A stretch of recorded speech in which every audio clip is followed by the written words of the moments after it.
Lizzy check Eniola Badmus page and think ẹ fi yẹn lẹ̀ ta ló ń ta Eniola ṣe bẹ́ẹ̀ Eniola náà ra bra ńbẹ̀ ṣé Eniola ò ra bra lọ́wọ́ Fọlá ni. ẹ̀yin èèyàn wa ó mà tún ti ṣẹlẹ̀ o láàrin Lizzy Anjorin pẹ̀lú Eniola Badmus. ẹ̀yin èèyàn wa ilé ìgbẹ́nu tán gan o. ẹ wá nǹkan fìdílé kí ẹ gbọ́ bí Lizzy Anjorin bó ṣe faraya lórí ọ̀rọ̀ Eniola Badmus. tá bá sọ pé Fọlá ń ṣe aburú ṣe Eniola ò sínú àwọn tó jọ ń ṣe bí Ìyábọ̀ Òjó ló lọ pé gbọ́n wa kí nìyẹn ní iṣẹ́ ẹ̀mọ́gbà tójú wọn ti bó lẹ́yìn gbogbo kẹ́ ẹgbẹ́ lọ́jọ́ ẹ̀ kí n calculate ẹ̀ lọ́wọ́ àbí jókòó sí ẹ lọ ẹ̀ kí n calculate ṣe rò pé ọ̀pọ̀lọpọ̀ wọn lè sọ̀rọ̀ ni. That is one thing he has done for 1% of few people among the country. So o sọ pé o gbowó ń bí Ìyábọ̀ o sọ pé personally o gbowó àwọn ò nídìí secret anybody ẹni tó bá wá fún wa là ń wá fún ẹni tó bá wá fún ẹni tó bá bí yàláyé ẹ̀dá kó upload mi sórí page ẹ̀ káyé yẹ wá bàjẹ́ beyond repair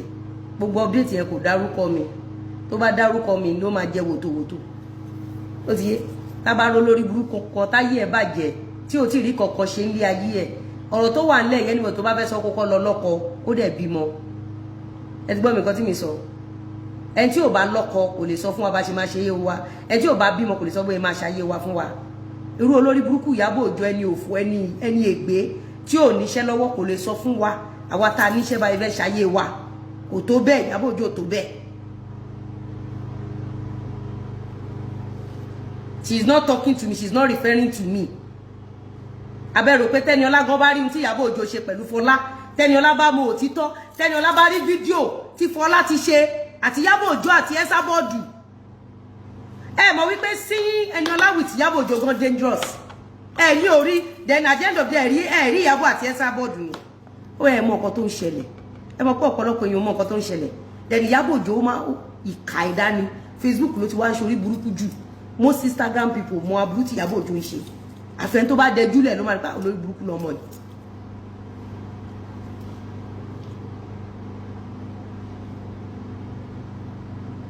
Eniola is not talking to us. She's not talking to us. You don't understand?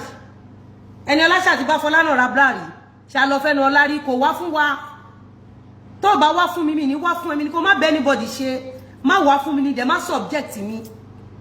You can help anybody, you can be with anybody, but do not subject me. Ṣé èmi tí mo polówó fún Eniola pé kó bá mi lọ wo kíní tó ń ṣe l'Abuja Tẹ́niọlá dẹ̀ pè mí pé Lizzy ń gbọ́ wọn ló ń bú mi mo lè mi bú ẹ ọjọ́ mo kàn tiẹ̀ ti bá sọ last page you don't understand boy ẹ má lọ èmi ò súnmọ́ ní ṣe rí mo like tó bá wá fún mi sí tó bá bá mi sọ̀rọ̀ tó bá ní èèyàn kan sọ pé gbà ṣe notice mi máa ní ẹ jẹ́ kí n wò ọjọ́ tí Ìyábọ̀ Òjó kọ́kọ́ wá fún wa tẹ́ bá rántí mo ní ẹ jẹ́ kí n wò mo fẹ́ ṣe ṣóńjọ́ ẹ mo kọ́ fẹ́ bínú mo fẹ́ sọ̀rọ̀ má nílò mo wá pè èèyàn kan pé kó lọ bá mi cut fídíò Ìyábọ̀ Òjó kó send ẹ̀ sí mi ẹ bá rántí I don't èmi ò ṣe bẹ́ẹ̀ ó ti èmi ò ṣe bẹ́ẹ̀ tó o bá ti wá fún mi ní wá pé o bá àbọ̀tà mi ṣe kó o bọ́kọ mi sùn tó o bá wá fún mi we at peace tó bá bọ́kọ mi sùn tó bá dúró ọkọ mi tó o bá ti subject mi we at peace kódà màá tún láìkẹ́ pé o bọ́kọ mi sùn àtọ́rọ̀ ràn mí lọ́wọ́ ní iṣẹ́ mi ló ń ṣe bóyá mo busy jù lọ́kọ mi kọnu sí ẹ tó fẹ́ sáré jẹ́ ń bẹ̀ tó bá ti wà peace mo wà peace bọ̀ tó bá lórí ẹ burú